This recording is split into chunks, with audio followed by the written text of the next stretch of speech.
Good morning student. आज हम देखेंगे यूपी पुलिस कांस्टेबल का 19 जून 2018 का सेकंड शिफ्ट का क्वेश्चन पेपर, जिसमें हम हिंदी के सेक्शन को देखेंगे। तो चलिए क्लास को शुरू करते हैं। पहला क्वेश्चन है पक्षी दाना चुग रहा है, रेखांकित शब्द का पर्यायवाची। यहाँ पर पूछा है कि पर्यायवाची नहीं है। ऑप्शन देखेंगे। पहला है पंकज, अंडज, भग या नभचर। इसका आंसर क्या हो जाएगा? देखेंगे। इसका आंसर हो जाएगा पंकज। पंकज किसका पर्यायवाची होता है? पंकज कमल का पर्यायवाची होता है। पंकज कमल का पर्यायवाची होता है। नेक्स्ट क्वेश्चन है हमें अनाथ बच्चों की मदद करनी चाहिए, रेखांकित शब्द का विलोम शब्द क्या है? अनाथ का क्या हो जाएगा? सनाथ, अज्ञ, अपाहिज या जिसका कोई ना हो। तो अनाथ का जो विलोम शब्द हो जाएगा वह हो जाएगा सनाथ। अनाथ का क्या हो जाएगा? सनाथ। और अज्ञ का होता है विलोम शब्द विज्ञ। अज्ञ का जो विलोम शब्द होता है वह क्या होता है? विज्ञ। नेक्स्ट क्वेश्चन नेक्स्ट क्वेश्चन है निम्नलिखित शब्दों में से कौन सा शब्द अनेकार्थी नहीं है? यहाँ पर आप देखेंगे। क्वेश्चन को पढ़ते समय आपको यह देखना है कि पूछा जा रहा है नहीं है या है। यहाँ पर पूछा है नहीं है। कनक, अनंत, महावीर या हत्या। तो इसका आंसर क्या हो जाएगा? इसका आंसर हो जाएगा हत्या। हत्या क्या है? अनेकार्थी शब्द नहीं। जबकि देखेंगे आप कनक, कनक किसको कहते हैं? स्वर्ण को। कनक, स्वर्ण, गेहूं, गेहूं, धतूरा, धतूरा, धतूरा और वृक्ष। ये किसके अनेकार्थी शब्द है? कनक के। उसी प्रकार अनंत, अनंत का जो अनेकार्थी शब्द क्या हो जाता है? शून्य। अनंत का जो अनेकार्थी शब्द है शून्य। और महावीर के जो अनेकार्थी शब्द है वह है हनुमान, हनुमान और जैन गुरु। ये क्या है? ये महावीर के जो अनेकार्थी शब्द है वह है। तो चलिए इसका आंसर हो जाएगा option. Next question next question है नेक्स्ट क्वेश्चन जिसका संबंध आध्यात्म से है उसके लिए एक शब्द क्या होगा? देखेंगे। आध्यात्मिक, धार्मिक, शास्त्रीय या नैतिक। तो इसका आंसर हो जाएगा आध्यात्मिक। ऑप्शन। नेक्स्ट क्वेश्चन कौन सा जोड़ा समरूपी भिन्नार्थक है? कौन सा जोड़ा समरूपी भिन्नार्थक है? ए, बी, सी या डी। इसका आंसर क्या हो जाएगा? इसका आंसर हो जाएगा ऑप्शन। समरूपी भिन्नार्थक क्या होता है? देखेंगे।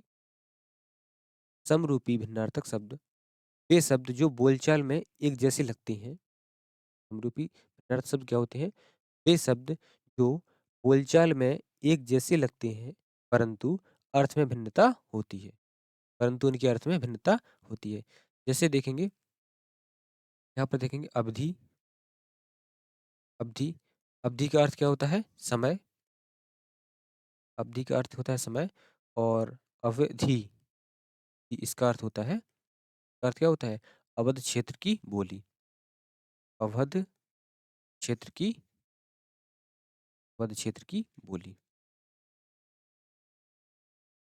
यहाँ तक क्लियर? समरूपी भिन्नार्थक क्या होते हैं? इसका आंसर हो जाएगा ऑप्शन ए। नेक्स्ट क्वेश्चन हमें प्रतिदिन सूर्य नमस्कार करना चाहिए। यहाँ पर पूछा है हमें प्रतिदिन सूर्य नमस्कार करना चाहिए, रेखांकित शब्द को पहचानिए। तो क्या हो जाएगा? उपसर्ग, अव्यय, सर्वनाम या कारक। इसका आंसर हो जाएगा ऑप्शन बी। ऑप्शन बी अव्यय। अव्यय क्या होते हैं? अव्यय वे शब्द होते हैं जिनके रूप में लिंग, वचन, पुरुष, कारक, काल आदि की वजह से कोई परिवर्तन नहीं होता है। हर स्थिति में अपने मूल रूप में ही रहते हैं। अव्यय को हम अव्ययकारी शब्द भी कहते हैं। तो इसको आप ध्यान रखना। अव्यय क्या होते हैं? जिनमें लिंग, वचन, काल, कारक, पुरुष आदि की वजह से कोई परिवर्तन नहीं होता है। इसका आंसर क्या हो जाएगा? ऑप्शन बी अव्यय। नेक्स्ट क्वेश्चन मिलाप शब्द में कौन सा प्रत्यय है? मिलाप शब्द में कौन सा प्रत्यय है? देखेंगे मिल, आप, अप या लाप। यहाँ पर देखेंगे मिलाप में आप प्रत्यय है, मिल धन आप, मिलाप। Option B. प्रत्यय क्या होते हैं? प्रत्यय उसे कहते हैं, जैसे उस शब्दांश को कहते हैं जो किसी शब्द के अंत में जुड़कर जो किसी शब्द के अंत में जुड़कर उस शब्द का भिन्न अर्थ प्रकट करता है। जैसे यहाँ पर लिखा था मिल, यहाँ पर आप जुड़ा तो क्या हो जाएगा? मिलाप। तो ये क्या है? प्रत्यय है। नेक्स्ट देखेंगे प्रति धन। नेक्स्ट है प्रतिधन आघात का संधि रूप क्या होगा? प्रतिधन आघात का संधि रूप क्या होगा? इसका आंसर हो जाएगा ऑप्शन ए, प्रत्याघात। इसका आंसर हो जाएगा प्रत्याघात। यहाँ पर संधि कौन सी हो जाएगी? संधि हो जाएगी एड़ संधि। संधि कौन सी संधि हो जाएगी? एड़ संधि। यहाँ पर एड़ संधि हो जाएगी। यहाँ पर देखेंगे आप या रा, एड़ संधि की पहचान क्या होती है? या, रा, ला, वा से पहले क्या आता है? आधा अक्षर आता है। से पहले से पहले आधा अक्षर आधा अक्षर आता है। क्लियर? चलिए आगे देखते हैं। इसका आंसर हो जाएगा ऑप्शन ए, प्रत्याघात। Next question. नेक्स्ट क्वेश्चन है महोसद का संधि विच्छेद क्या होगा? महोसद का संधि विच्छेद क्या होगा? Option A, option B, option C या ऑप्शन डी। तो इसका आंसर हो जाएगा महाधन औसत। आंसर क्या हो जाएगा? महाधन औसत, ऑप्शन सी। में संधि देखी जाए तो है वृद्धि संधि। इसमें कौन सी संधि हो जाती है? वृद्धि वृद्धि संधि। Next question. नेक्स्ट क्वेश्चन है निम्नलिखित शब्दों में से तद्भव शब्द पहचानिए। यहाँ पर हमें देखना है कि तद्भव शब्द कौन सा है? पाषाण, कंगन, प्यासा या पक्ष। इसका आंसर हो जाएगा ऑप्शन प्यासा। प्यासा क्या है? तद्भव शब्द है। इसका तत्सम क्या होता है? पिपासु। तत्सम क्या होता है? पिपासु। Next question. निम्नलिखित में से कौन सा वाक्य अशुद्ध है? यहाँ पर आप देखेंगे पूछा है अशुद्ध। आज मैं यही रहूंगा, सज्जन लोग भला ही सोचते हैं, क्या तुम कॉलेज जाते हो, अभी तक पत्र नहीं मिला। यहाँ पर जो अशुद्ध वाक्य है कौन सा हो जाएगा? सज्जन लोग। यहाँ पर लोग नहीं आएगा। क्या नहीं आएगा? लोग नहीं, सज्जन भला ही सोचते हैं। इसका आंसर हो जाएगा option. Next question. Next question है मुझे आज खाने का मन नहीं है, नहीं होती है। और अब देखेंगे मुझे आज खाने का मन नहीं होती है। शुद्ध अंश यानी कि आपको बताना है अशुद्ध अंश, यानी कि अशुद्ध पार्ट कौन सा है उसका। मुझे आज खाने या मन नहीं होती है। यहाँ पर क्या हो जाएगा? होती है। होती की जगह क्या आ जाएगा? होता है। मुझे आज खाने का मन नहीं होता है। ठीक है, यहाँ पर मन होती की जगह क्या आ जाएगा? होता है। Option D. क्लियर? आगे देखते हैं वाक्य के कितने प्रकार होते हैं। वाक्य के कितने प्रकार होते हैं? तो इसका आंसर हो जाएगा एक, दो, तीन या चार। कितने होते हैं? वाक्य के भेद होते हैं या प्रकार तीन होते हैं। कौन कौन से? सरल, सरल वाक्य, संयुक्त वाक्य और मिश्र वाक्य। सरल, संयुक्त और मिश्र वाक्य। क्लियर? चलिए आगे देखते हैं वाक्य को समाप्त जिस करने के लिए जिसका प्रयोग किया जाता है उसे क्या कहते हैं? यानी कि जब वाक्य समाप्त होता है तो हम कौन सा वहां पर चिन्ह का प्रयोग करते हैं? अल्पविराम, पूर्णविराम, विवरण या उपविराम। जब वाक्य समाप्त होता है तो वहां पर हम पूर्णविराम का चिन्ह का प्रयोग करते हैं। आपने देखा होगा ऐसे पूर्णविराम लगा दिया जाता है। Next question. नेक्स्ट क्वेश्चन है माता पिता लोहे के चने चबाकर बच्चों को पढ़ाते हैं। मुहावरे का अर्थ बताइए। लोहे का चने चबाकर बच्चों को पढ़ाते हैं का मुहावरे का अर्थ क्या हो जाएगा? बहुत कठिनाई झेलना, स्पष्ट बात करना या बहुत विश्वास रखना या बहुत आशा रखना। इसका आंसर हो जाएगा ऑप्शन ए, बहुत कठिनाई झेलना। Option A, option A. Next question, माता पिता लोहे के चना चबाकर, अच्छा इसका रिपीटेशन हुआ है, इसका आंसर भी हो जाएगा ऑप्शन ए। क्वेश्चन रिपीट हुआ है, आंसर भी क्या हो जाएगा? ऑप्शन ए। नेक्स्ट क्वेश्चन, कहाँ राजा भोज कहाँ गंगू तेली लोकोक्ति का अर्थ क्या है? कहाँ राजा भोज कहाँ गंगू तेली लोकोक्ति का अर्थ क्या हो जाता है? विशिष्ट और सामान्य व्यक्ति की तुलना, दोनों बराबर होना, किसी तरह की जिम्मेदारी ना उठाना या गुण। इसका आंसर हो जाएगा विशिष्ट और सामान्य व्यक्ति की तुलना। इसका आंसर हो जाएगा ऑप्शन ए। इसका आंसर क्या हो जाएगा? ऑप्शन ए। नेक्स्ट क्वेश्चन, जहाँ एक ही वर्ण बार बार आवृत्ति होती है, जहाँ एक ही वर्ण की आवृत्ति बार बार होती है, वहां पर कौन सा अलंकार होता है? यहाँ पर एक ही वर्ण की आवृत्ति बार बार होती है, वहां पर अनुप्रास अलंकार होता है। वहां पर कौन सा अलंकार होता है? अनुप्रास अलंकार। का एक उदाहरण आपने देखा होगा, चारु चंद्र की चंचल किरणें खेल रही जल, का उदाहरण बहुत ही फेमस है। चारु चंद्र की चंचल किरणें खेल रही जल थल में। इसका ऑप्शन हो जाएगा ऑप्शन, इसका ऑप्शन क्या हो जाएगा? Option B. नेक्स्ट, जो सममात्रक छंद है, प्रत्येक चरण में 16 मात्रा होती है, इसे क्या कहते हैं? यहाँ पर बताया है सममात्रक छंद भी होना चाहिए और सममात्रक छंद भी होना चाहिए और प्रत्येक चरण में 16 मात्रा भी होती है। तो इसका आंसर क्या हो जाएगा? चौपाई, दोहा, सोरठा या रोला। इसका आंसर हो जाएगा ऑप्शन ए, चौपाई। चौपाई एक सममात्रक छंद है और इसमें 16-16 मात्राएं भी होती हैं प्रत्येक चरण में। नेक्स्ट क्वेश्चन, भीष्म पितामह ने आजीवन शादी न करने का प्रण लिया, रेखांकित शब्द का समास क्या होगा? यहाँ पर मुझे है आजीवन, आजीवन का समास क्या होगा? अव्ययीभाव समास, तत्पुरुष समास, कर्मधारय समास या द्विगु समास। इसका आंसर हो जाएगा, आंसर क्या हो जाएगा? ऑप्शन ए, अव्ययीभाव समास। आंसर हो जाएगा ऑप्शन ए, अव्ययीभाव समास। नेक्स्ट क्वेश्चन, करुण रस का स्थायी भाव क्या है? करुण रस का स्थायी भाव क्या है? क्रोध, शोक, उत्साह या विस्मय। तो करुण रस है का जो स्थायी भाव है वह क्या हो जाता है? शोक। का स्थायी भाव क्या हो जाता है? शोक। Option B. Next question, next question है, वर्णों के समुदाय को क्या कहते हैं? वर्णों के समुदाय को क्या कहते हैं?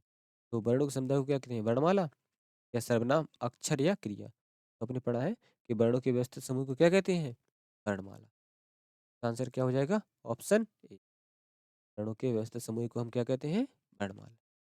नेक्स्ट क्वेश्चन, निम्नलिखित शब्दों में स्त्रीलिंग शब्द को पहचानिए। कौन सा शब्द आपका स्त्रीलिंग है? संसार, गौरव, समुदाय या अश्विनी। यहाँ पर आप देखेंगे जो स्त्रीलिंग शब्द है वह अश्विनी है। कौन सा शब्द है स्त्रीलिंग? अश्विनी। इसका आंसर हो जाएगा ऑप्शन डी। अश्विनी क्या है? स्त्रीलिंग शब्द है। नेक्स्ट क्वेश्चन, नेक्स्ट क्वेश्चन है, निम्नलिखित में से कौन सा जोड़ा सही नहीं है? यहाँ पर पूछा है कौन सा जोड़ा सही नहीं है?